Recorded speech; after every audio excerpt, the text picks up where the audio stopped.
ಹಾಂ ಹಾಂ ಈಗ ನಿನ್ನೆ ಏನಾಗಿದೆ, ನಮ್ಮ ಹಾಸ್ಪಿಟಲ್ ಅನ್ಯೂಶುವಲ್ ಆಗಿ ಜಾಸ್ತಿ ಡೆತ್ಸ್ ಆಗಿದೆ.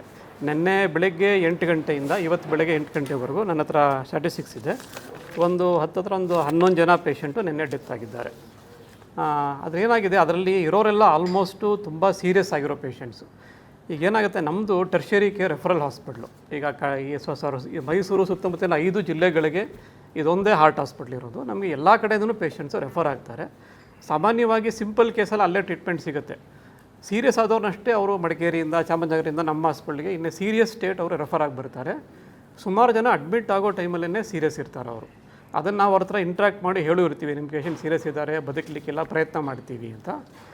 ಸೊ ನಿನ್ನೆ ಅನ್ಯೂಶಲಿ ಸ್ವಲ್ಪ ಜಾಸ್ತಿ ಡೆತ್ಸ್ ಆಗಿದೆ. ಹಾಗಾಗಿ ನಮ್ಮಲ್ಲಿ ಸ್ವಲ್ಪ ಡೆತ್ ರೇಟು ಜಾಸ್ತಿನೇ ಇರುತ್ತೆ.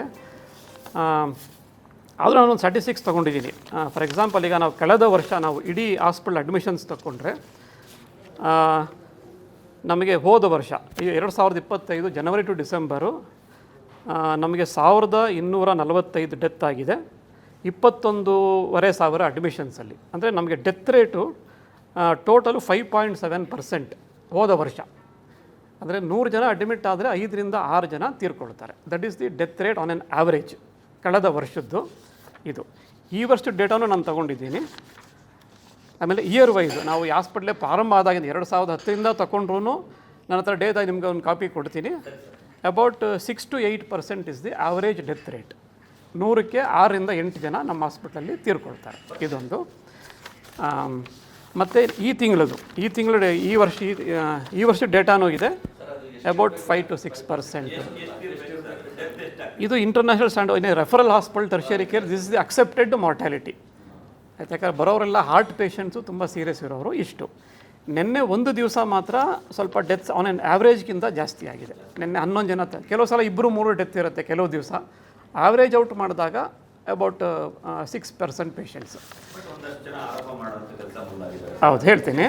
ಈಗ ನಿನ್ನೆ ಆಗಿರೋ ಡೆತ್ತಲ್ಲಿ ದೇವರ್ ಆಲ್ 80 ವರ್ಷ 70 ವರ್ಷ ಸೀರಿಯಸ್ ಹಾರ್ಟ್ ಅಟ್ಯಾಕ್ ಆಗಿರೋರು, ಹಾರ್ಟ್ ವೀಕ್ ಆಗಿರೋರು, ಈ ಥರದ ಹಾರ್ಟ್ ಫೇಲ್ಯೂರ್ ಪೇಷಂಟ್ಸು ಎಲ್ಲ ಡೇಟಾ ನಂತರ ಪ್ರತಿಯೊಂದು ಬರ್ಕೊಂಡಿದ್ದೀನಿ ನಾನು. They were all very sick and almost in the death bed. ಇಂಥವರು ತೀರ್ಕೊಂಡಿದ್ದಾರೆ. ಚೆನ್ನಾಗಿದ್ದವನು ಸತ್ತೋಗ್ಬಿಟ್ಟು ಅನ್ನೋದು ಇದರಲ್ಲಿ ಯಾರೂ ಇಲ್ಲ. ಆಯಿತಾ, ಇಷ್ಟಾಯಿತು. ಇನ್ನೊಂದು ಆರೋಪ ಏನಂದರೆ ಡಾಕ್ಟರ್ಸ್ ಇರಲಿಲ್ಲ ನಿನ್ನೆ ಅನ್ನೋದೊಂದು ಆರೋಪ. ಅದಕ್ಕೆ ಆ ಡಾಕ್ಟರ್ನೇ ಕರ್ಕೊಂಬಂದಿದ್ದೀನಿ. ಆಯಿತಾ, ಇವರು doctor Srinidhi, he was on duty yesterday. ನಿನ್ನೆ 24 hours ಅವರೇ ಹಾಸ್ಪಿಟ್ಲಿದ್ದರು, ಇಲ್ಲೇ ಮಲಗಿದ್ರು. ಪೇಷಂಟ್ ರಿಲೇಟಿವ್ಸ್ ಯಾರು ಆರೋಪ ಮಾಡಿದ್ದಾರೆ ಅವ್ರ ಹತ್ರನೂ ಅವ್ರು ಇಂಟ್ರ್ಯಾಕ್ಟ್ ಮಾಡಿದ್ದಾರೆ. ನಮ್ಮ ಹತ್ರ CCTV ಫುಟೇಜ್ ಎಲ್ಲ ಇದೆ. ಆಮೇಲೆ ಇನ್ನೂ 2 ಡಾಕ್ಟರ್ಸ್, ಒಬ್ಬರು DM ಮಾಡ್ತಾ ಇರೋ ಪೋಸ್ಟ್ ಗ್ರಾಜುಯೇಟ್, ಅಂದರೆ ಅವ್ರ ಕ್ವಾಲಿಫಿಕೇಷನ್ MBBS, ಅದಾದಮೇಲೆ MD, 1-2 ವರ್ಷ ಆಗಲೇ DM ಕೋರ್ಸ್, ಇನ್ನು 1 ವರ್ಷಕ್ಕೆ ಅವರು ಡಿಗ್ರಿ ತಗೋತಾರೆ DM. ಅವರು 2 ಡಾಕ್ಟರ್ಸ್ ನಿನ್ನೆ ಡ್ಯೂಟಿಯಲ್ಲಿದ್ದರು. ಕ್ಯಾಶುಯಾಲಿಟಿಯಲ್ಲಿ ಒಬ್ಬರು, ICCU ಏರಿಯಾದಲ್ಲಿ ಒಬ್ಬರು, ಇವರೊಬ್ಬರು. ನಿನ್ನೆ ನೈಟು 3 ಜನ ಡಾಕ್ಟರ್ಸು ರೌಂಡ್ ಫುಲ್ ಡ್ಯೂಟಿಯಲ್ಲಿದ್ದರು. ಅವರು ಪೇಷಂಟ್ಸ್ ಎಲ್ಲ ಅಟೆಂಡ್ ಮಾಡಿದ್ದಾರೆ, ಅವ್ರ ಕಡೆಯವ್ರ ಹತ್ರ ಇಂಟ್ರ್ಯಾಕ್ಟ್ ಮಾಡಿದ್ದಾರೆ. ಅದೇನಾಗಿದೆ, ಆ ಡಾಕ್ಟ್ರ್ ಎಲ್ಲೋ ಪಕ್ಕದಲ್ಲೇ ಒಂದು ರೂಮ್ ಕೊಟ್ಟಿರ್ತೀವಿ, ಯಾರೂ ಇಲ್ಲ ಅಂದಾಗ ಹೋಗಲ್ಲ ರೆಸ್ಟ್ ತೊಗೊಳಕ್ಕೆ ಒಂದು ರೂಮು. ಅಲ್ಲಿದ್ದಾಗ ಒಂದು ಖಾಲಿ ಚೇರ್ ತೊಗೊಂಡು ವೀಡಿಯೋ ಮಾಡಿ ಯಾರೂ ಇಲ್ಲ ಅಂತ ಅವರು ವೀಡಿಯೋ ಮಾಡಿ ಹಾಕಿದ್ದಾರೆ. ಸೊ ಇದೊಂದೇ ಅಲ್ಲ, ನೀವು ಎನಿ ಡೇ ನೀವು ಯಾರಾದರೂ ಬನ್ನಿ, within 2-3 minutes doctor will attend. ನಮ್ಮ ಕ್ಯಾಶುಯಾಲಿಟಿ ಅಷ್ಟು ಅಲರ್ಟ್ ಆಗಿರುತ್ತೆ ನಮ್ಮಲ್ಲಿ. ಅಲ್ಲ, ಈಗ ಬರ್ತಾ ಇರೋ ಪೇಷಂಟ್ಗೆ ಡೆಫಿನೆಟಾಗಿ ಕೊರತೆ ಇದೆ ಸರ್. ಹೌದು, ಯಾಕಂದರೆ ನಮ್ಮ OPDಗೆ ನಾವು ಹತ್ತತ್ರ ಒಂದು 900-1000 ಜನ ಪೇಷಂಟ್ ಬರ್ತಾರೆ. ನಾವು 6-7 ಡಾಕ್ಟರ್ಸ್ ಅದನ್ನು ಕ್ಲಿಯರ್ ಮಾಡಬೇಕು. ಸೊ ಡಾಕ್ಟರ್ಸ್ ಇನ್ನೂ ಹೆಚ್ಚಿದ್ರೆ ಇನ್ನೂ ಒಳ್ಳೆ ಸರ್ವಿಸ್ ನಾವು ಕೊಡಬಹುದು. ಈಗ ನಿನ್ನೆನೂ ಅಷ್ಟೇ ICCU 1 ಎಲ್ಲಿ ಡೆತ್ ಆಯಿತು, ನಮ್ಮ ಹತ್ರ ಇರೋದು 18 ಬೆಡ್ಡು, ಅಲ್ಲಿ 25 ಜನ ಪೇಷಂಟ್ ಇದ್ದರು. ಬಿಕಾಸ್ ಎಲ್ಲನೂ ಬಿಕಾಸ್ ದೇ ವಿಲ್ ಒಂದು ಸಲ ಬಂದ ಮೇಲೆ ಬೇರೆ ಹಾಸ್ಪಿಟಲ್ ಹೋಗೋಕೆ ಅವ್ರಿಗೆ ಅಫೋರ್ಡಬಿಲಿಟಿ ಇರೋದಿಲ್ಲ, ಹೋಗೋಕ್ಕೆ ರೆಡಿನೂ ಇರೋಲ್ಲ. So we have to accommodate them. ಅವರೆಲ್ಲನೂ ಒಂದು 10 ಜನ ಪೇಷಂಟು ಟ್ರಾಲಿ ಮೇಲೆ ಮಲ್ಕೊಂಡು ಅವ್ರಿಗೆ ಟ್ರೀಟ್ಮೆಂಟ್ ನಾವು ಕೊಡ್ತಾಯಿದ್ವು. ನಿನ್ನೆ 25 ಜನ ಪೇಷಂಟು ICU 1, 18 ಇರಬೇಕಾದ ಕಡೆ 25 ಜನ ಪೇಷಂಟ್ಸ್ ಇದ್ದರು. ಟ್ರಾಲಿ ಮೇಲೆ ಎಲ್ಲರೂ ಹಾಕ್ಕೊಂಡಿದ್ವು, ನಾವು ಟ್ರೀಟ್ಮೆಂಟ್ ಕೊಡ್ತಾಯಿದ್ವು. ಹಾಗಾಗಿ ಎಲ್ಲರ ಮೇಲೂ ಒತ್ತಡ ಆಗಿದೆ.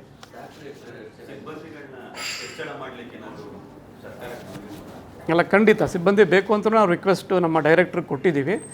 ಅದರ ಪ್ರೊಸೆಸ್ಸು ನಡೀತಾ ಇದೆ. ಈಗಾಗಲೇ ಅನೌನ್ಸು ಮಾಡಿದ್ದಾರೆ, ಹೊಸದಾಗಿ ರೆಕ್ರೂಟ್ಮೆಂಟ್ ಮಾಡ್ಕೋತೀವಿ ಅಂತ ಕಾಲ್ಫರು ಮಾಡಿದ್ದಾರೆ. ಖಂಡಿತವಾಗಿ ಹೆಚ್ಚಿನ ಸಿಬ್ಬಂದಿ ಬಂದರೆ ಇನ್ನೂ ಒಳ್ಳೆಯ ಸೇವೆ ನಾವು ಕೊಡ್ಬೋದು.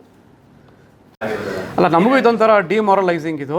ಯಾಕಂದರೆ ನಿನ್ನೆನೂ ನಾನು ಅಷ್ಟೇ, ನಿನ್ನೆ ರಾತ್ರಿ ನಾನು ಹೋಗಿದ್ದು ರಾತ್ರಿ 10 ಗಂಟೆ ಹಾಸ್ಪಿಟ್ಲಿಂದ ಹೋಗಿದ್ದು. ಅಷ್ಟೊಂದು ಪೇಷಂಟ್ಸು, ಅಷ್ಟೊಂದು ಒತ್ತಡ ನಮ್ಮ ಮೇಲಿದೆ. We are all working overtime and double our capacity. ನಮಗೆಷ್ಟು ಸಾಧ್ಯ ಒಬ್ಬ ವೈದ್ಯನಿಗೆ ಅದರ 2 ಪಟ್ಟು ನಾವು ಕೆಲಸ ಮಾಡಿದ್ದೀವಿ. ಈಗ ನಾನು ಜೂನ್ 1 ತಿಂಗಳು ಡೆತ್ತನ್ನು ನಾನು ಕೊಡ್ತೀನಿ. ಕೆಲವು ದಿವಸ 0 ಡೆತ್ಸು, ಕೆಲವು ದಿನ ಬರೀ 1 ಡೆತ್ತು, 2, 4 ಇದು ನಿನ್ನೆ ಒಂದೇ ದಿವಸ 11 ಡೆತ್ ಆಗಿರೋದು. ಅದರ್ವೈಸ್ ಜೂನ್ದು ಫುಲ್ ಡೇಟಾ ನಿಮಗೆ ನಾನು ಕೊಡ್ತೀನಿ, ಆಯಿತಾ. ದಿನವಹಿ ಇದು ಅಡ್ಮಿಷನ್ ಎಷ್ಟು, ಫಾರ್ ಎಕ್ಸಾಂಪಲ್ 63 ಜನ ಅಡ್ಮಿಟ್ ಆದರೆ 1 ಡೆತ್ ಆಗಿದೆ. ಸೊ ವಿಸಿಟ್ ಅಕ್ಸೆಪ್ಟಬಲ್ ಅಂತ ನೀವೇ ಹೇಳಬೇಕು ನನಗೆ, ಆಯಿತಾ. ನನಗೆ ಪ್ರತಿಯೊಂದಕ್ಕೂ ಡೇಟಾ ಇದೆ, ಆಯಿತಾ. ಸೊ ನಿನ್ನೆ ಒಂದು ದಿವಸ ಲಿಟಲ್ ಅನ್ಯೂಷಲ್, ಅದು ನಮ್ಮ ದುರದೃಷ್ಟ, ನಿನ್ನೆನೇ ಈ ಪ್ರಾಬ್ಲಮ್ ಆಯಿತು. ಸೊ ಬಟ್ ವೈದ್ಯರು ಎಲ್ಲರೂ ಡ್ಯೂಟಿ ಮೇಲಿದ್ದರು. ಡಾಕ್ಟರ್ ಶ್ರೀನಿಧಿ ಅವರು ನಿನ್ನೆ consultant senior doctor on duty. ಹೌದು 4 ಗಂಟೆಯಿಂದ ಬೆಳಗಿನ ಜಾವ 6:30 ಗಂಟೆ ತನಕ ವೈದ್ಯರು ಇರಲಿಲ್ಲ, ಒಬ್ಬರು ಎಮರ್ಜೆನ್ಸಿಯಲ್ಲಿ ಡಾಕ್ಟರ್ ಇರಲಿಲ್ಲ ಅನ್ನುವಂಥ ಆರೋಪ. ಇಲ್ಲ, ಖಂಡಿತ ನಾನು ನಿಮಗೆ CCTV ತೋರಿಸ್ತೀನಿ. ಆ ಕ್ಯಾಶುಯಾಲಿಟಿನಲ್ಲಿ ಆ ಕ್ಯಾಶುಯಾಲಿಟಿ ಅಟ್ಯಾಚ್ ಆಗಿಯೇ ಪಕ್ಕ ಈ ಥರ ಒಂದು ರೂಮ್ ಇದೆ, ಅಲ್ಲಿ ಡಾಕ್ಟ್ರು ಇರ್ತಾರಲ್ಲಿ, ಅವ್ರು ಮಲಗಿರ್ತಾರೆ, ಅವ್ರಿಗೆ ಒಂದು ಸ್ವಲ್ಪ ರೆಸ್ಟ್ ನಾವು ಕೊಡಬೇಕಾಗತ್ತೆ, ಆಯಿತಾ. ರೌಂಡ್ ದ ಕ್ಲಾಕ್ ಅವರು ಡ್ಯೂಟಿ ಮಾಡೋಕ್ಕಾಗಲ್ಲ, ಕರೆದು ಕೂಡಲೇ ಬರ್ತಾರೆ ಅವರು, ಆಯಿತಾ. ಸೊ ಕರೆದು ಕೂಡಲೇ ಅಟೆಂಡ್ ಮಾಡಿಲ್ಲ ಅಂತ ಏನಾದ್ರು ನೀವು ಪ್ರೂವ್ ಮಾಡಿದ್ರೆ ಖಂಡಿತವಾಗಿ ನಾನು ಆ್ಯಕ್ಷನ್ ತಗೊಳ್ತೀನಿ.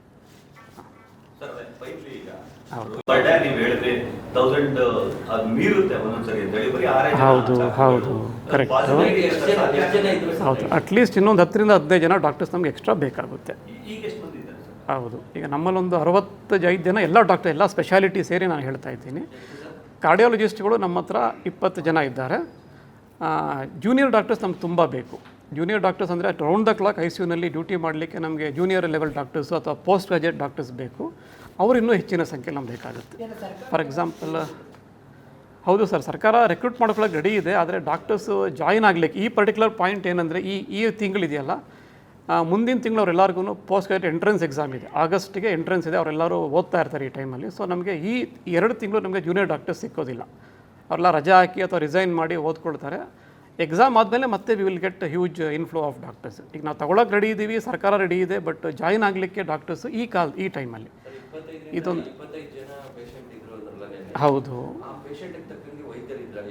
ಇಲ್ಲ ನಿನ್ನೆ ಸಾಕಾಗಲಿಲ್ಲ. ಹೌದು, ಯಾಕಂದರೆ ಕ್ಯಾಶುಯಲ್ ICU 1ನಲ್ಲಿ ಬರೀ ಒಬ್ಬರು ಡಾಕ್ಟರ್ ಇರ್ತಾರೆ, ICU 1ನಲ್ಲಿ. ಹೌದು, ಇನ್ನೂ ಒಬ್ಬರು ಡಾಕ್ಟರ್ ಎಕ್ಸ್ಟ್ರಾ ಇದ್ದರೆ ಇನ್ನೂ ಒಳ್ಳೆ ಕೇರ್ ನಾವು ಕೊಡ್ಬೋದು. ಇಲ್ಲ, ನೆಗ್ಲಿಜೆನ್ಸ್ ಹೇಳೋಕ್ಕಾಗಲ್ಲ, ಇಲ್ಲ ನಾವು ರೆಫ್ಯೂಸ್ ಮಾಡಬೇಕಾಗತ್ತಲ್ವಾ. ಈಗ ಒನ್ಸ್ ICU ಬೆಡ್ ಫುಲ್ ಆದಮೇಲೆ either we have to refuse admissions or we have to accommodate them on a trolley. 2ರಲ್ಲಿ ಯಾವುದು ಒಳ್ಳೇದು ಅಂತ ನೀವೇ ಹೇಳಿ ನನಗೆ. ಹೌದು ಹೌದು, ಪೇಷಂಟು 70 ವರ್ಷದ ಪೇಷಂಟು, ಅವರು ಬೆಳಗ್ಗೆ 6 ಗಂಟೆಗೆ ಹಾರ್ಟ್ ಅಟ್ಯಾಕ್ ಆಗಿದೆ, ಅವರು ಬಂದಿದ್ದು ಸಂಜೆ 6 ಗಂಟೆಗೆ. ಅವ್ರು 12 ಗಂಟೆ ಡಿಲೇ ಮಾಡಿದ್ದನ್ನು ಅವರು ಬಿಟ್ಟರು. ಅವರು ನಾವು ಹೇಳ್ತೀವಿ ಗೋಲ್ಡನ್ ಅವರ್ ಅಂತ ಹೇಳ್ತೀವಿ ಹಾರ್ಟ್ ಅಟ್ಯಾಕಲ್ಲಿ. ಅಂದರೆ ಹಾರ್ಟ್ ಅಟ್ಯಾಕ್ ಆಗಿ ಎದೇನೋ ಬಂದು ವಿತಿನ್ 1 ಅವರ್ ಹಾಸ್ಪಿಟ್ಲಿಗೆ ಬರಲಿಕ್ಕೆ ಸಾಧ್ಯವಾದರೆ ನಿಮ್ಮನ್ನು ನೀವು ಉಳ್ಕೊಳ್ಳೋ ಸಾಧ್ಯತೆ ಹೈ ಆಗಿ ತುಂಬ ಜಾಸ್ತಿ ಇರುತ್ತೆ. ಆ ಪೇಷಂಟು ಬಂದಿದ್ದು 12 ಗಂಟೆ ತಡ, ಈಗಾಗಲೇ ಹಾರ್ಟ್ ಅಟ್ಯಾಕ್ ಆಗಿ ಡ್ಯಾಮೇಜ್ ಆಗಿತ್ತು, ಹಾರ್ಟ್ದು ಫಂಕ್ಷನ್ಸು 30% ಇಳಿದಿತ್ತು, ಆಗಲೇ ಉಸಿರಾಡೋಕ್ಕೆ ಆಗಲ್ಲ, ಇನ್ನೇನು ಸತ್ರು ಅನ್ನೋ ಸ್ಟೇಜಿಗೆ ಅವ್ರು ಕರ್ಕೊಂಡು ಬಂದಿದ್ದರು ಪೇಷಂಟ್. ಹಾಗಾಗಿ ಅವರು ತೀರ್ಕೊಂಡ್ರು. ಸೊ ಈ ಆಗಿರೋ ಪೇಷಂಟ್ ಕಡೆಯಿಂದ ಆಗಿರೋಂತಹ ತಪ್ಪು ಅಥವಾ ಡಿಲೇನ ಅವರು ಬಿಟ್ಬಿಟ್ರು. ಸೊ ನಮ್ಮ ಹಾಸ್ಪಿಟ್ಲ್ ಮೇಲೆ ಆರೋಪ ಮಾಡ್ತಾ ಇದ್ದಾರೆ. ಆದ್ದರಿಂದ ನಾನು ಎಲ್ಲರನ್ನೂ ಕೇಳ್ಕೊಳ್ಳೋದು ಏನಂದರೆ, ಎದೆನೋವು ಬಂದಂಥ ಸಂದರ್ಭದಲ್ಲಿ ನಿಮ್ಮ ಹತ್ತಿರದ ಹಾಸ್ಪಿಟ್ಲಿಗೆ ವಿತಿನ್ 1 ಅವರ್ ನೀವು ವಿತಿನ್ 1 ಅವರ್ ನೀವು ತಲುಪಲಿಕ್ಕೆ ಸಾಧ್ಯವಾದರೆ, ನಾವು ಟ್ರೀಟ್ಮೆಂಟ್ ಶುರು ಮಾಡಲಿಕ್ಕೆ ಸಾಧ್ಯವಾದರೆ ನೀವು ಉಳ್ಕೊಳ್ಳೋ ಸಾಧ್ಯತೆ ತುಂಬ ಜಾಸ್ತಿ ಇರುತ್ತೆ. ತುಂಬ ತಡ ಮಾಡಿ ಬಂದಾಗ ಯಾವ ಡಾಕ್ಟ್ರು ನಿಮ್ಮನ್ನು ಉಳಿಸ್ಲಿಕ್ಕಾಗೋದಿಲ್ಲ, ಯಾವ ಆಸ್ಪತ್ರೆಯಲ್ಲೂ ನಿಮ್ಮನ್ನು ಉಳಿಸ್ಲಿಕ್ಕಾಗಲ್ಲ. ಇದನ್ನು ದಯವಿಟ್ಟು ಅರ್ಥ ಮಾಡ್ಕೊಳ್ಳಿ. ಸೊ ನಮ್ಮ ಆಸ್ಪತ್ರೆಯಲ್ಲಿ ಇರುವಂಥ ನಂಬಿಕೆನ ದಯವಿಟ್ಟು ನೀವು ಮುಂದುವರಿಸಿ, ನಿಮ್ಮ ನಂಬಿಕೆಗೆ ಚ್ಯುತಿ ಬರೋದಾಗೆ ನಾವು ಕೆಲಸ ಮಾಡ್ತೀವಿ ಅಂತ ನಾನು ನಮ್ಮ ಜಯದೇವ ಮೈಸೂರು ಪರವಾಗಿ ನಾನು ನಿಮ್ಮೆಲ್ಲರಿಗೂ ಭರವಸೆ ಕೊಡ್ತೀನಿ. ಹೌದು, ಯಾಕಂದರೆ ನಾವು ಇಲ್ಲಿ ಬರ್ತಾ ಇರೋಂತಹ ಪೇಷಂಟ್ಗಳ ಸಂಖ್ಯೆಗೆ ಖಂಡಿತವಾಗಿ ವೈದ್ಯರ ಡಿಫಿಷಿಯನ್ಸಿ ಇದೆ. ಯಾಕಂದರೆ ನಾವು ರೌಂಡ್ ದ ಕ್ಲಾಕ್ ಇರೋ ವೈದ್ಯನ ಡಿಸ್ಟ್ರಿಬ್ಯೂಟ್ ಮಾಡಿ ಸರ್ವಿಸ್ ಕೊಡಬೇಕಾಗತ್ತೆ. ಪ್ರತಿದಿನ ರಾತ್ರಿ ನಾವು 3 ಜನ ಡಾಕ್ಟರ್ಸನ್ನು ಡ್ಯೂಟಿ ಮೇಲೆ ಎನಿ ಡೇ ನೀವು ಬಂದು ವೆರಿಫೈ ಮಾಡ್ಬೋದು, ಎನಿ ಟೈಮ್ 3 ಜನ ಡಾಕ್ಟರ್ಸ್ ಡ್ಯೂಟಿ ಮೇಲೆ ಇಲ್ಲಿದ್ದೇ ಇರ್ತಾರೆ. ಸೊ ಇನ್ನೂ ಹೆಚ್ಚಿನ ಡಾಕ್ಟರ್ಸ್ ಇದ್ದರೆ ಖಂಡಿತವಾಗಿ ನಾವು ಇನ್ನೂ ಒಳ್ಳೆಯ ಸರ್ವಿಸನ್ನು ಕೊಡ್ಬೋದು. ನಾವು ನಮ್ಮ ಇರೋ ಇತಿಮಿತಿಯಲ್ಲಿ ನಾವು ಮ್ಯಾಕ್ಸಿಮಮ್ ಕೇರ್ನ ಕೊಡ್ತಾ ಇದ್ದೀವಿ. ನೀವು ಅರ್ಥ ಮಾಡ್ಕೋಬೇಕು, ನಮ್ಮದು ರೆಫರಲ್ ಹಾಸ್ಪಿಟ್ಲು ಇಲ್ಲಿ ಬರೋರೆಲ್ಲ ತುಂಬ ಸೀರಿಯಸ್ ಪೇಷಂಟ್ಸು. ಆಮೇಲೆ ಎಲ್ಲ ಸೀರಿಯಸ್ ಕೇಸು ನಾವು ಒಂದು ಕಡೆ ಹಾಕ್ಕೊಂಡಿರ್ತೀವಿ. ಈಗ ICU 1 ಎಲ್ಲಿ ಡೆತ್ ಆಗ್ತಾ ಇದೆ, ನಮಗಿರೋ 5-6 ಫ್ಲೋರ್ ಪೇಷಂಟ್ಸಲ್ಲಿ most serious patients will be in ICU 1 area. ಅಲ್ಲಿ ನಮಗೆ ಡೆತ್ ಕಾಣ್ತಾ ಇರೋದು, ಅಲ್ಲಿ ಕೂತಿರೋರಿಗೆ ಎಲ್ಲ ಸಾಯ್ತಾ ಇದ್ದಾರೆ, ಬರೋರು ಸಾಯ್ತಾ ಅಂತ ನಾವು ಕಾಣ್ತಾ ಇರುತ್ತೆ. ನಾವು ಯಾರು ಸಾಯ್ಬೋದು ಅಂತ ನಮ್ಗೆ ಅನುಮಾನ ಇರುತ್ತೆ, ಅವ್ರನ್ನ ಮಾತ್ರ ಅಲ್ಲಿ ಹಾಕ್ಕೊಂಡಿರ್ತೀವಿ ನಾವು. ಹಾಗಾಗಿ ಅಲ್ಲಿ ತುಂಬ ಸಾವು ಕಾಣ್ತಾ ಇರುತ್ತೆ. ಬಟ್ ನೀವು ಡೇಟಾ ತೊಗೊಂಡು ನೋಡ್ಬೋದು ಎಷ್ಟು ಜನ ಪರ್ ಡೇ ಸತ್ರು ಅಂತ. ನಾನು ನಿಮಗೆ 10 ವರ್ಷದ ಡೇಟಾ ನಿಮಗೆ ನಾನು ಕೊಡ್ತೀನಿ, ಆಯಿತಾ. ಸೊ ಅದರಲ್ಲಿ ನನಗೆ ಈ ವರ್ಷದಲ್ಲೂ ಈ ತಿಂಗಳಲ್ಲೂ 3ರಿಂದ 6 ಡೆತ್ ಆಗಿದೆ per day out of 60 admissions. So ಅದನ್ನು ನೀವು ನೋಡ್ಕೊಳ್ಬೋದು. ನೀವು ಯಾರು ಪ್ಯಾನಿಕ್ ಆಗೋ ಅವಶ್ಯಕತೆ ಇಲ್ಲ. ಸೊ ನಾವು ಮ್ಯಾಕ್ಸಿಮಮ್ ಕೇರ್ ಕೊಡ್ತಾ ಇದ್ದೀವಿ. ಕ್ಯಾಶುಯಾಲಿಟಿಲಿ ಇಷ್ಟು ಬೇಗ ಟ್ರೀಟ್ಮೆಂಟ್ ನಿಮಗೆಲ್ಲೂ ಸಿಕ್ಕೋದಿಲ್ಲ. 24 ಗಂಟೆ ಡಾಕ್ಟರ್ಸ್ ಕ್ಯಾಶುಯಾಲಿಟಿನಲ್ಲಿ ಇರ್ತಾರೆ. ನೀವು ಯಾವಾಗ ಬೇಕು ನಿಮ್ಮ ವೆರಿಫಿಕೇಷನ್ ನೀವು ಬಂದು ಮಾಡ್ಕೊಳ್ಬೋದು. CCTV ನೀವು ನೋಡಬಹುದು.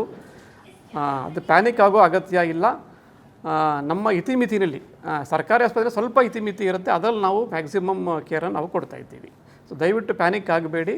ನಮ್ಮ ಆಸ್ಪತ್ರೆಯಲ್ಲಿ ಇಷ್ಟು ವರ್ಷ ನೀವೆಲ್ಲ ವಿಶ್ವಾಸ ಇಟ್ಟಿದ್ದೀರಿ, ಇನ್ನು ಮುಂದೆ ನಿಮ್ಮ ವಿಶ್ವಾಸ ಹೀಗೆ ಇರಲಿ ಅಂತ ನಾನು ನಿಮ್ಮೆಲ್ಲರನ್ನೂ ಕೇಳ್ಕೊಡ್ತೀನಿ.